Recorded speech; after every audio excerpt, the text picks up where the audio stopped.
Welcome everyone to yet another episode of Out of Band. My name is Faith Appeal.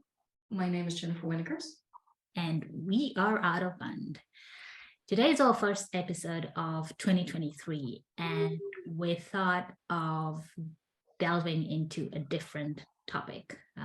Today's topic is going to be critical thinking, and with us, we have Ramon Garo, who's a dear friend and colleague within my company, who will introduce himself because I will not do justice to his introduction. Ramon, welcome. Please introduce yourself. Thank you, Faith, and hello, Jennifer. My name is Ramon Garo. I am a manager of Incident Response Analysts for CSIRT in the Americas. So that's IBM's internal cybersecurity incident response team. So what we do is, we are the analysts that have the technical expertise to do the investigation and analysis related to cybersecurity incidents, to try to figure out the who, what, where, why, and how related to incidents, try to understand root cause, figure out what we need to do to prevent the spread of damage, and strengthen IBM's security stack to reduce the risk of similar incidents in the future. I've been in cybersecurity now for approximately 14 years, with several years of IT before that. So, during my time in cybersecurity, I haven't been focused just on DFIR, digital forensic incident response. I've also done vulnerability management, security analysis, dabbled in security architecture review, lots of I've kind of bounced around quite a bit, but last few years, definitely I've been focused on DFIR. And, from that focus, and aside from my own personal interest, kind of gave me a lot of interest in the topic of critical thinking, especially as it relates to cybersecurity. I mean, it is an interesting topic, and some people might actually think it's something that everyone does, and that it's really easy to be a critical thinker. Maybe let's start with a simple question. What is critical thinking according to you? Yeah, absolutely. So critical thinking, at its base, it's really thinking about your thinking, being thoughtful about how you think about a topic, approach a topic. Essentially, it's considering topics, evaluating claims objectively so that your judgments and conclusions are as sound as possible, so that your conclusions are as close to objective reality as is possible based on the data you have available to you. In practice, that can be things like keeping an open mind, being willing to change your beliefs in the face of new high quality data that conflicts with your prior notions, understanding common logical fallacies and errors in thought that are easy to make, subconsciously, but that they can lead you down the wrong path. Following sound logic, understanding how to construct a logical argument. All of this, coming together to help you make the soundest conclusions possible, which is going to drive you to the best objectives that you can based on the information you have available to you. Wow, that sounds like a lot of thinking, a lot of deep thinking. So why do you think that this is important? And is this important only to cybersecurity? No, it's definitely not important only to cybersecurity. I really consider it to be important no matter what you do. For most of us, these ideas are introduced to us in school, when we're K through 12 school, university, especially in STEM classes, science, technology, engineering, and math. And mostly people think about these ideas of critical thinking, critical reasoning in the context of physical sciences, or maybe if you are pursuing education, like law education, legal. So, that's a common thing that you're exposed to when you're talking about how to construct an experiment in a science class, or when you're studying, when you're in law school and you're trying to understand a legal argument, how to construct or deconstruct opposing counsel's legal argument, right? So unfortunately, I feel like it's much less common for these ideas to form a framework for how you approach your career if you're not in those fields. So it's not something I see is emphasized a lot when people are studying, IT degrees, or maybe when they're studying programming, if they're studying cybersecurity, if they're doing things that are still within the STEM realm, but they're not like a quote unquote hard science, or they're not like legal education. You might not focus on this much while you're studying those topics specific to those fields. So, for me, I did focus on STEM, when I was in school, right? I went to school for engineering, so that, that has, I go through quite a bit of that. So that helped me get a good understanding and a good appreciation for critical thinking and scientific methodology, and how if you don't follow those ideas rigorously, that can allow us to come to wrong conclusions or conclusions that are less than optimal. But those, those ideas hold true even if you're not in the hard science or law degree, et cetera. And it's important for everyone to understand that, not just experts in the field, or people that are doing reviews. So that's really why I think it's important. If we get good at this, if we get good at critical thinking, good at implementing sound methodology to reach our conclusions, good at evaluating claims that are given to us, that's going to vastly help and vastly improve the quality of our decisions, which is going to improve our outcomes for whatever it is we're doing, be it cybersecurity, economics, selecting a product to fill some critical function in the IT stack of a company, whatever the case may be. Yeah. So where would you suggest starting with being more aware of becoming a critical thinker? You already mentioned that you, for example, had it during your STEM education. But what are other areas that you, for example, could really lean into becoming a more aware and a more critical thinker? So there's lots of resources on the internet. If you want to focus on that topic specifically, there's YouTube series on critical thinking. I did some searching before this interview to see what's out there. And there's definitely lots of, if you search for free critical thinking classes, you can find that. You can find critical thinking classes in like Udemy, for example. Podcast series that focus on that. If you're really interested in that topic, a way to find a lot of this content is if you look up like scientific skepticism. A lot of that content is going to focus on critical thinking in the context of science, but the concepts are the same and apply for various topics. Other things you can do are study up a little bit on logical fallacies and biases, which these are what I mentioned before, kind of errors in thinking that oftentimes are made subconsciously. So we don't even realize we're doing these things, but they can lead us down the wrong path, or they can skew our perceptions such that we get suboptimal outcomes in whatever it is we're pursuing. Read up on like how it is that you construct a high quality hypothesis, a sound hypothesis, which will help you get to the best conclusions you can. Understand how to construct a logical argument, right? You break an argument or a topic into several smaller premises, and then understand what are the logical relationships between those premises. Assuming that all of those are correct, you should reach a sound conclusion once you get to the end of that chain of premises and relationships. Understand things like, people generally don't like to be told they're wrong.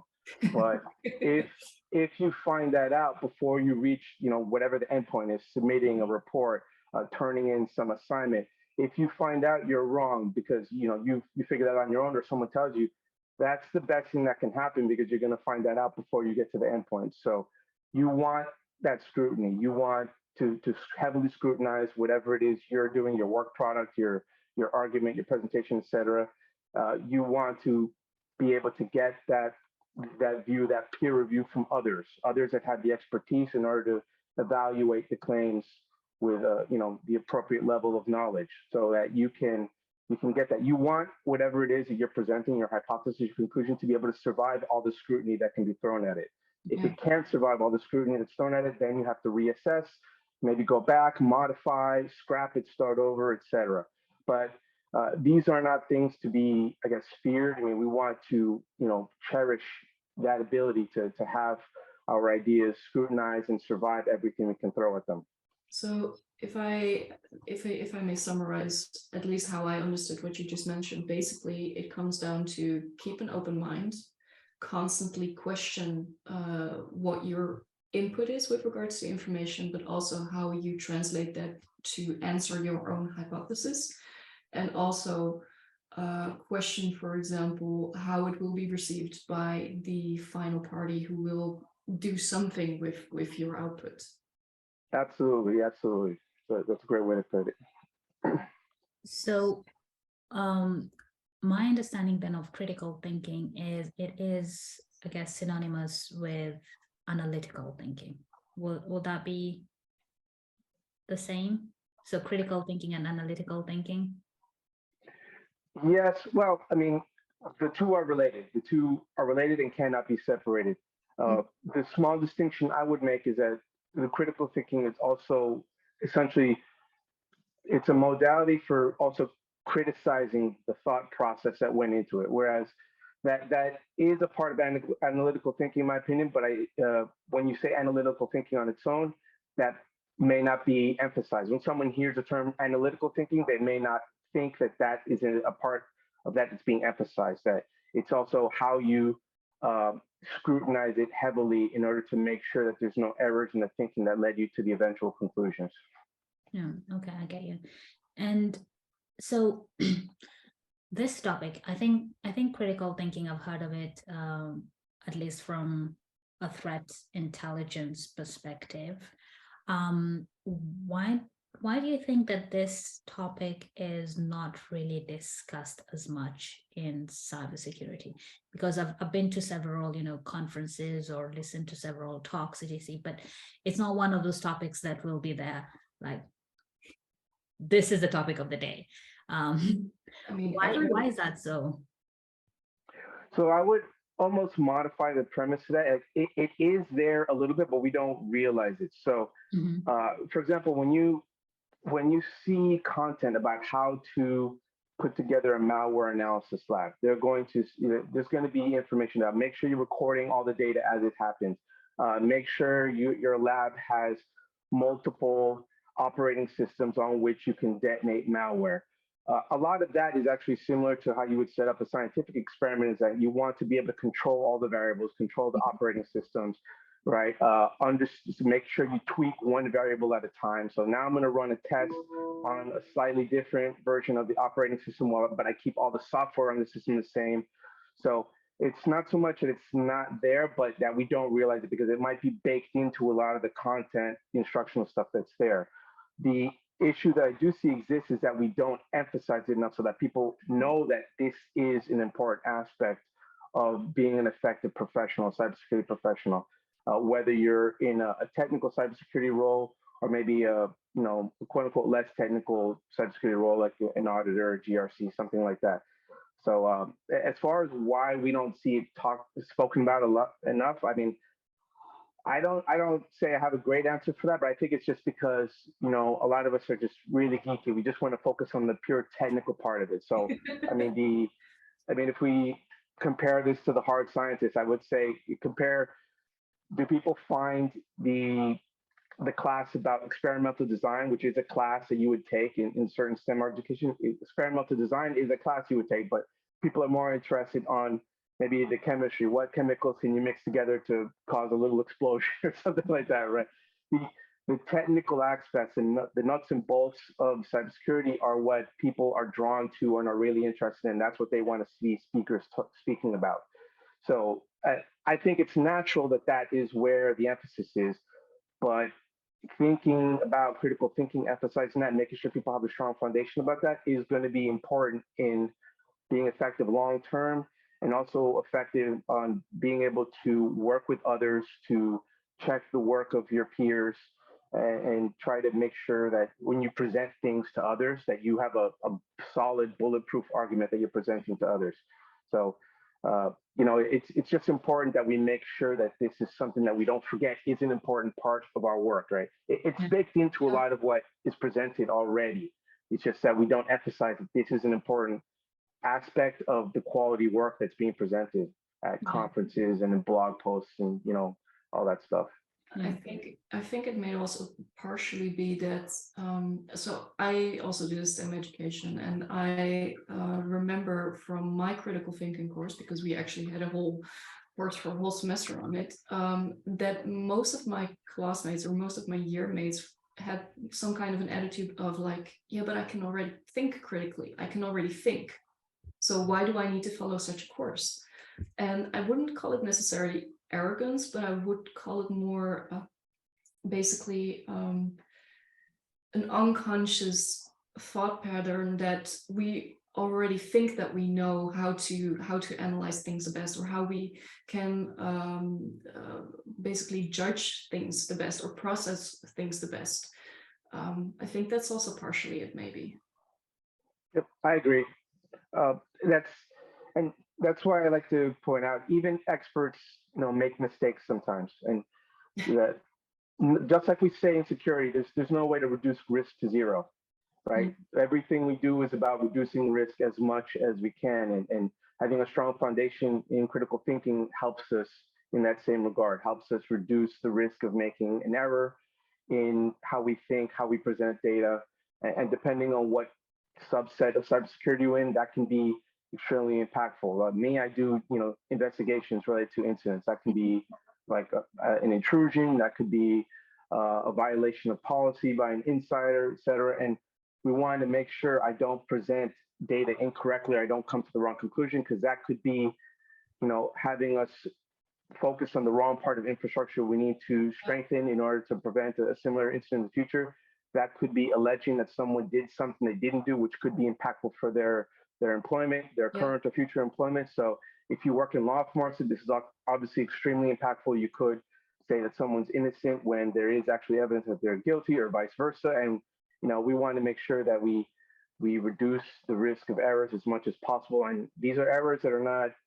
It's not because someone's inexperienced or because someone just clicked on the wrong button. These are kind of systemic errors in how people think and approach complex ideas, which that's not something that someone is immune to just because they have X amount of years in industry or X amount of years of education behind them. So it's important to, keep this in mind no matter how far along in your career, right? I give the analogy sometimes of, a boxer. A boxer will never stop practicing their jab. That's the first punch they ever learn when they take their first boxing class. They're never going to stop practicing that punch, and we never have to stop thinking about critical thinking concepts, right? Yeah. I'm actually happy that you use those kind of examples, because that touches upon two topics or two themes that for me really jumps out here, namely the subconsciousness of a person and bias. And I think that those two really do jump in when it comes to critical thinking and can heavily undermine it. Yeah.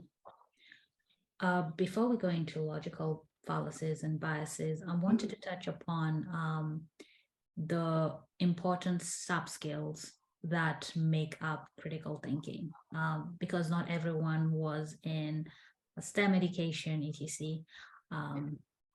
So what are some of those important subskills that actually make up critical thinking from your perspective?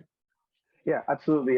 The first one that I think is important is one I touched on earlier. It's like the structure and construction and presentation of logical arguments, right? Breaking up your argument into discrete premises and laying out the logical relationships between those premises. So not only that, right? If you say A causes B and B causes C, then that means you have a logical relationship between A and C. Or in a math example, if A equals B and B equals C, then therefore A must also equal C, right? Understanding how you can break things apart into the smallest discrete chunks and then lay out what those relationships are. That's going to allow you to make like a rock solid, presentation, a rock solid conclusion based on your argument. Also understanding the limitations of your argument and the premises within those arguments and the data that goes into all of those. Because if you understand and lay out the limitations of those arguments, the premises, and the data, that allows you to then understand what is going to be the ultimate reliability of whatever conclusion you get to that, you come to. That may mean that if there's enough limitations or if the data is unreliable enough, you have to acknowledge that you cannot come to any reliable conclusion, right? And that's important. It may be that you do not have enough data in order to say anything, and that's an unsatisfactory conclusion for a lot of people, but it is the ultimate truth, and we have to be able to say so and be confident in saying so, based on all the reasons you lay out. Yeah. And I think with that one, if I may interject, I think with that one is a little difficult for people to actually take a step back and try to poke holes on their thinking, right? People don't because there've been scenarios whereby, from the field, someone will come with an idea, and the question that I'd ask, or someone would ask, is, okay, so what are the downsides of this idea? And the most obvious answer that you'll get is no, nothing, So people don't really take a step back and try to think, to play devil's advocate when they come up with ideas. And I think this is very important, especially with our roles in cybersecurity. Yeah, and that's a great segue into the next point I was going to bring up, which is like hypotheses and conclusions, right? Try to falsify your own hypothesis. You have an idea. I think that we saw this alert in our environment because of X reasons. So I think, are there any other possible explanations for why you saw that activity? Is there anything else that could have generated an alert or generated this behavior, right? Try to falsify that. And then if you think of alternate explanations, try to follow those until they're farthest possible conclusions to see, is your original hypothesis the most reasonable one, or are there other equally valid equally valid hypotheses or conclusions, explanations? That might mean, like I mentioned before, that you need to stop supporting that hypothesis or modify it so that it can survive whatever additional scrutiny you can throw at it. So that's a really important idea, right? Falsifiability. If you come up with an idea that cannot be falsified, there's no way to prove something is wrong, that is essentially a worthless hypothesis, because you can only ever say, oh, I think this is right, but there's no way to say it's wrong. Right? Like, say, oh, I think there's an invisible, intangible unicorn in my room right now. There's no way to falsify that. So it's, therefore, it's like a worthless hypothesis, because there's no way to prove it really right or wrong. Specifically, there's no way to prove it wrong. Just likewise, if you say, yeah, I think this activity in the environment was generated from some malware that leaves no trace anywhere. It won't leave any disk artifacts. It won't leave any network artifacts. It's not in memory. It's nowhere. So there's no way you could ever prove that wrong. So what value is a hypothesis like that can't ever be proven wrong? Yeah. Understand when you're making an assessment of something. Maybe you're comparing like products. You have a critical need to get some new security control and purchase a product that can address that. Understand how to quantify assessments. Maybe, as you think of a list of 10 different tools that can fill some critical gap in your environment. So I don't want a critical decision like that. It's going to cost a ton of money, and it's going to require hundreds of person hours in order to implement a solution like this. I don't want to be based on, well, this guy worked on this tool at his previous job and he really liked it, or I have a really good relationship with this security engineer. They're showing me it looks way more impressive. So that's not a valid way to make such a critical decision, right? So you want to think, how can I make the most objective decision for something like that? Maybe I list out all these things on a list on one axis, then on the other axis, I list out the various factors that are important for this tool: cost, difficulty of implementation, ease of use, capability A, capability B, like how well it meets its capabilities, and then assign scores, weight those factors based on how important they are to you.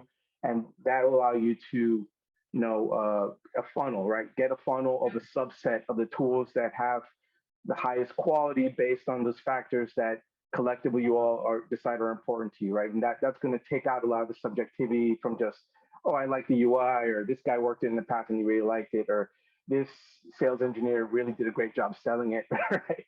We want to, again, try to structure our thinking and our approach to problem solving in the most objective way possible to get us the best possible outcomes.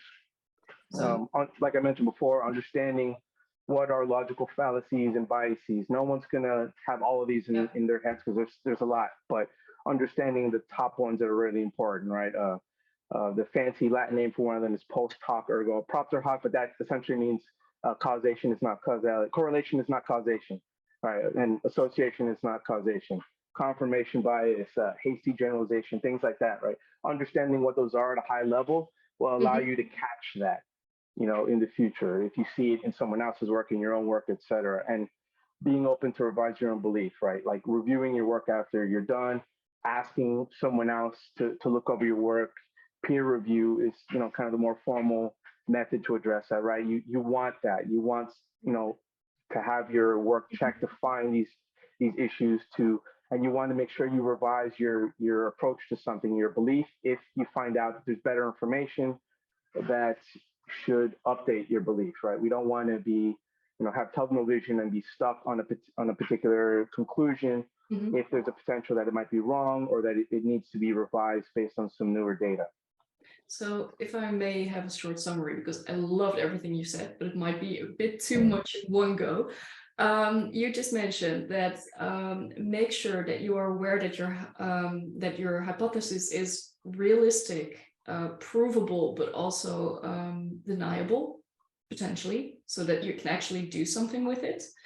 If you are gonna make a decision, be aware of your criteria and make sure that they're actually also realistic, can be weighted in whatever possible way that is realistic for your organization or for your department or for however you want to make your decision. So make it objective, not subjective. And also be aware of your unconscious bias, as you mentioned. So make sure that you are aware how you actually make decisions, and don't let it be influenced if you are aware of it. Yeah, absolutely. The big goal of learning about logical fallacies and biases is that we want these to go from being subconscious errors people make to now have it be conscious, and that allows you to be aware and try to get in front of it and check for that and reduce, falling into those errors. And before we delve into the fallacies topic, one thing that popped in my mind, I want to throw in an icebreaker. One thing that popped in my mind when Ramon was talking about critical thinking is a few years ago, I was choosing between, I'll go first. A few years ago, I was choosing between two companies. So I had like a job offer from company A and company B. And obviously, okay, so company A is a big company and looks rather promising. Company B is a smaller company, which I didn't know, which you see. And the thing that I ended up doing is I actually sat down and thought, okay, so what are all the things that are important to me, right? Transportation, not just the salary, right? So how many PTO days do you get? What other perks are there? What about training? Because for me, growth is important. Yeah. Where do I see myself in X years? I hate that question, but I had to think about that, and I think I came up with like 15 different things. And I was really leaning towards one company, but my data was showing me the other company. So I just once I did it, I was like, okay, I think I'll go with this because my data is actually telling me that this is a best choice. So at that point, I did exercise my critical thinking. So over to you people. When give me a practical example of when you've exercised critical thinking, be it in your current role, not current, but be it in your job or be it personally. It could be situations whereby you actually excelled in exercising it, or situations whereby you actually failed in exercising critical thinking, and what are the repercussions, if you can share that. Yeah, absolutely. So a few jobs ago, I was like a security analyst, and we got an alert. There was this unknown system on the network that was calling out to an IP address in an Asian country, which was weird. We didn't know. The system that was doing this was not in our inventory. We didn't know where it was. We don't normally see, actually, the organization I was at, we weren't supposed to be exchanging any communication with that country. So the initial thought was, hey, this is probably malware. This thing is beaconing out. It was on like a regular schedule. It was like once a day, or so. It was on some regular schedule. I can't remember now. But so the initial thought was, yeah, this has got to be malware. This has got to be some bias one. Right. That's initial hypothesis, right? So looking for data, right? And essentially what we find is, okay, is this, I see this one particular activity from the system, and then there's this network traffic. So that's like, is this activity causing the net, is activity A, event A causing event B, which was, correlation and causation. Now, is the correlation between these two events mean there's a causal relationship between them? Did further analysis and we find, okay, no, this isn't malware. There's actually some undocumented, I think it was like a DVR, a security, a physical security appliance that was recording, made by Samsung. It was calling out to Samsung, which is a South Korean company, looking for updates or something. It just was not on any inventory anywhere, right? But that was, we want to make sure I didn't raise the alarm. Oh, boom, we have malware. We have malware. Stop the presses, right? Because at the organization I was at, malware from that particular part of the environment would have been a really big deal, right? But it wasn't, right? You have to, make sure that before you present a conclusion, you look into it, look for all the data. The event A and event B that I was referring to before are just two events that weren't actually related. They just happened on the same schedule, but they weren't actually related. I can't remember what event A was.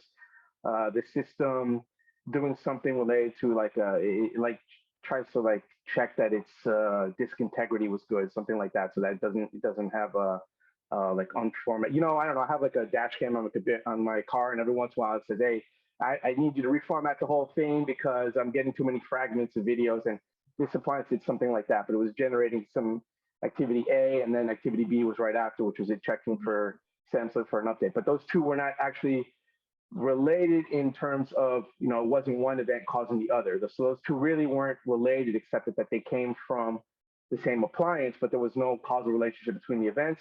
And it wasn't. So in that particular situation, the initial hypothesis was incorrect, and there was no causal relationship between, event A and event B. You just have to dig deeper, actually find out the root cause, make sure, that was the case where if I would have just kept going with my initial hypothesis and sounded the alarms, that would have been kind of an embarrassing conversation afterwards, where I had to walk that back with my manager and the second line manager, which just would have gone to, like, hey, that event I was talked about in the data center of our, secure environment. Yeah, my bad. That was actually just the security appliance checking for an update, and we just didn't know because, oops, somebody didn't put this in the inventory. Yeah.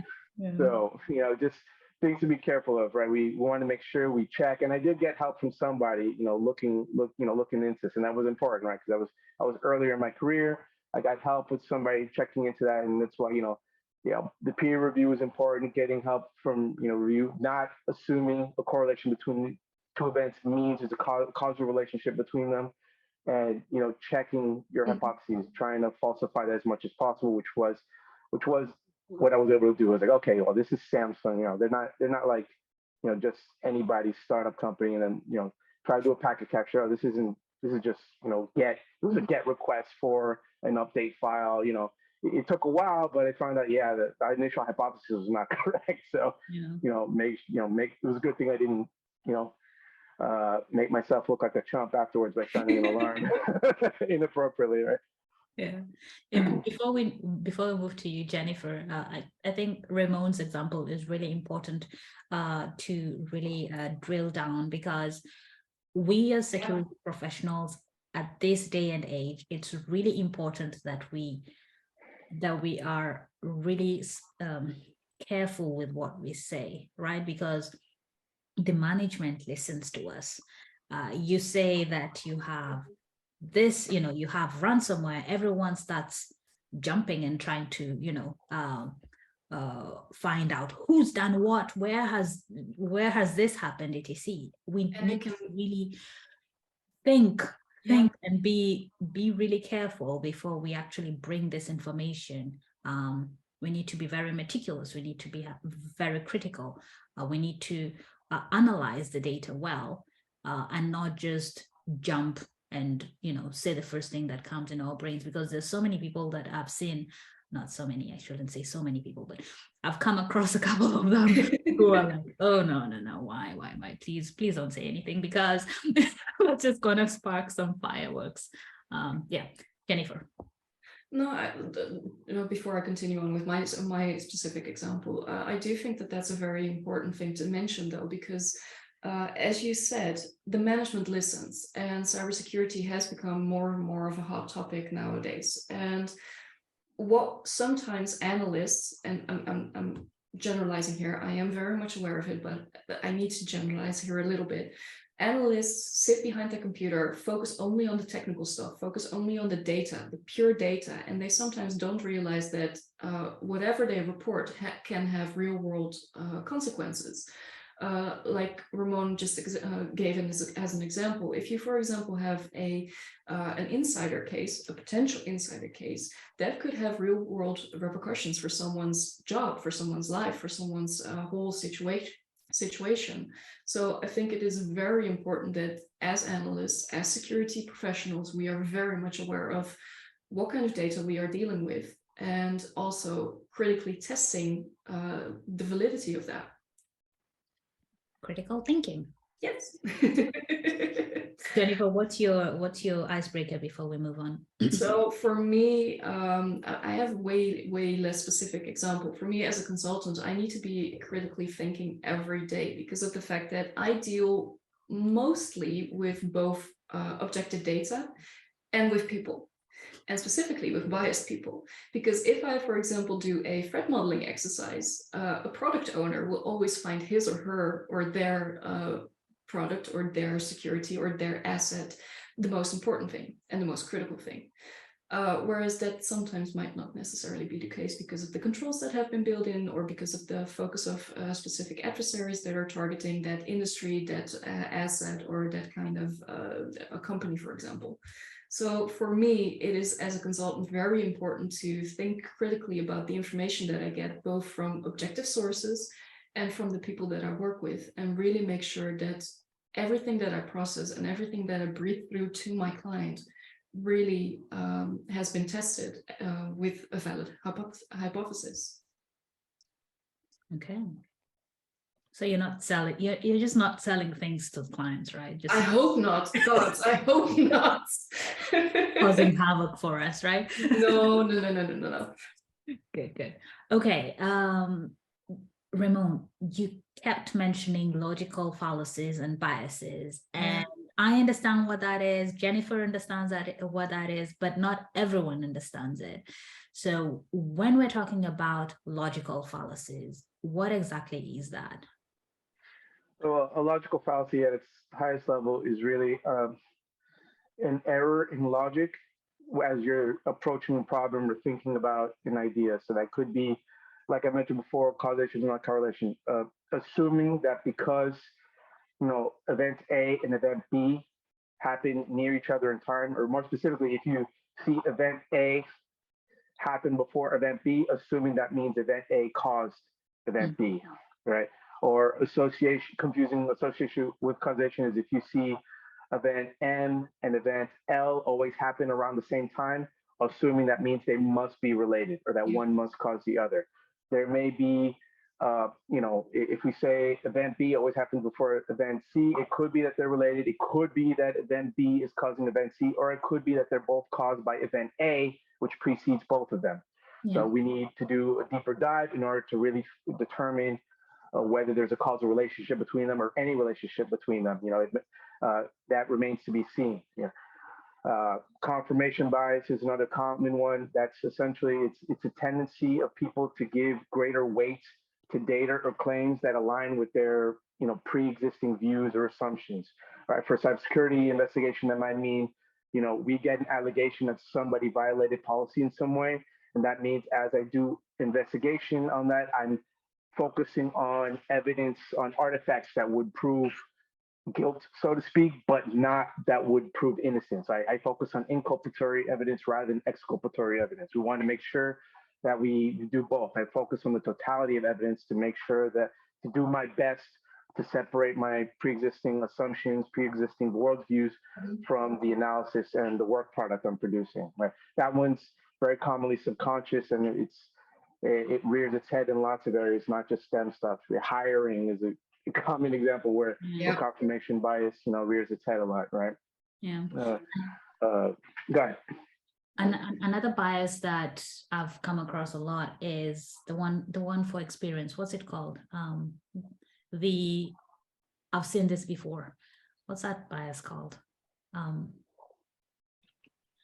I mean, that's what you're describing sounds a lot like confirmation bias. You have a pre-existing worldview based on what you've seen in the past.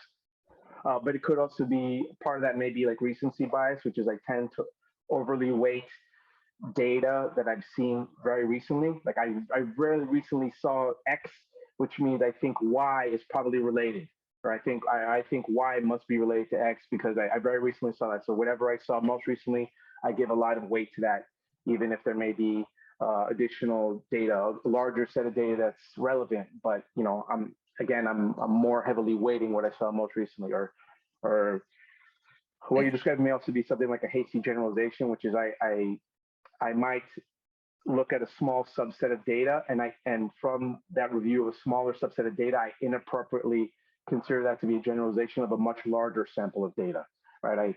The example I was thinking of leading up to this interview is, imagine I'm trying to understand behavior of malware within my environment and my organization as a whole, but because of the amount of data we have, I look at, okay, I can't look at all the data in the SIM for the past year or the past 10 years, so I'm going to look at the past 14 days.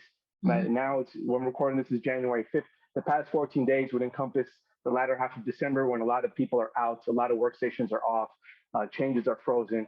That's going to give you a really inappropriate view of network behavior as a whole, because it's not representative of what a full year's worth of activity is like. So we need to choose samples we look at appropriately so that we don't get an inappropriate perception of the larger behavior. Cool. And if you'd like to know more about the biases, the psychology of intelligence analysis really delves into this, which explains it in deeper. It explains it deeply. Jennifer, do you want to wrap up with maybe the last question? Yeah, sure. So Ramon, first of all, thank you so much that you wanted to join us today. I know that I find this topic extremely interesting and also very, very important for everyone that is working in cybersecurity. Before we go, do you have anything else that you want to highlight, emphasize, maybe recommend with regards to books or YouTube or whatever? Anything you want to share before we close off? Yeah, I mean, if you want to learn more about the topics, I mean, search for critical thinking, critical reasoning, search for logical fallacies, common biases. Any of those searches are going to get you a lot of good information. If you want to listen to like an audio class, a video class, one that I can't recommend enough from a podcast I listen to frequently is called The Deceptive Mind from Stephen Novella. That's a pretty good one. There's lots of free series on YouTube about critical reasoning, critical thinking. So those are good resources to start learning more about the topic. As you mentioned, it's a deep topic. There's a lot to learn, not something that everyone's going to digest quickly, but really just getting an initial introduction and really at least understanding at high level what the important aspects are. I think about like the bullet points of the topic.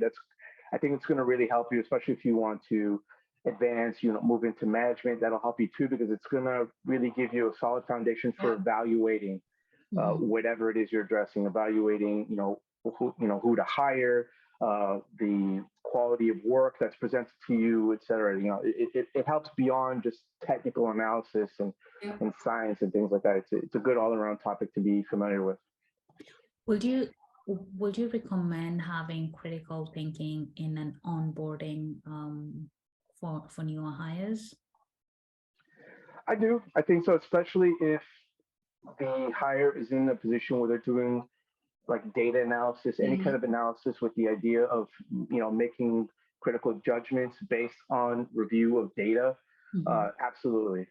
At least to make sure that they're familiar with the topic so that they have a reference point, right? You want to give them that introduction so that they know where to refer to if they want to, get an idea of if there's any error in their thinking later on. I think that is a good note to close up. Yeah. Thank you so much, Ramon. This was a really interesting topic, and we're really happy to have had you. Thank you. Pleasure to be here. Perfect. That being said, everyone, thank you for joining us. If you, like Ramon, have a suggestion for a topic that you want to have us discuss during one of our episodes, please let us know. Please reach out to us. And that being said, see you next time. Thanks, guys. Bye-bye. Bye.